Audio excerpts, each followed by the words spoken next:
এইটা তো হতে পারে না। এরকম ভাবে আমরা ভিডিও দেখবো আর আমরা বসে বসে রক্তিমদা আলোচনা করব না, এইটা হবে? এটা হতে পারে আমি না। বলছি প্র্যাকটিক্যাল সলিউশন, এটা তো হতে পারে না। আমি এটা চাই না, এরকম আলোচনা করে দরকার নেই টিআরপির, দরকার নেই দর্শকের। আমার চাই সলিউশন।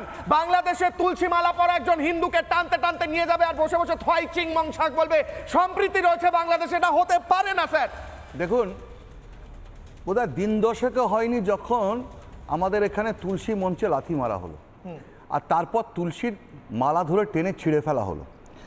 আমার প্রশ্ন হচ্ছে, যারা বৈষ্ণব সংগঠন করেন তারা কোথায়? তারা কি ভুলে গেছেন যে মহাপ্রভু চৈতন্যদেব তার সংকীর্তন বন্ধ যখন করে দিল, তিনি লাঠি হাতে ছুড়ে গেছিলেন এবং বলেছিলেন কোথায় কাজীর বেটা? একদম। কাজী সেখানে পালিয়ে গেছিল।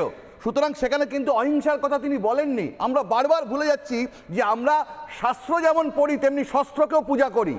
তাই আমাদের প্রয়োজন আছে এবার শাস্ত্র এবং শস্ত্র দুটোকে একসঙ্গে নিতে, না তো এই বদমাইশি ঠেকানো যাবে না, এই বদমাইশিকে ঠেকাতে হবে।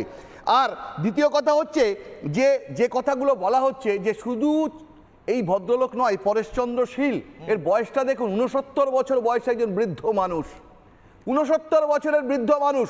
দুটো বাচ্চা ছেলে অভিযোগ করেছে, একজনের বয়স হচ্ছে 19, আরেকজনের বয়স হচ্ছে 17।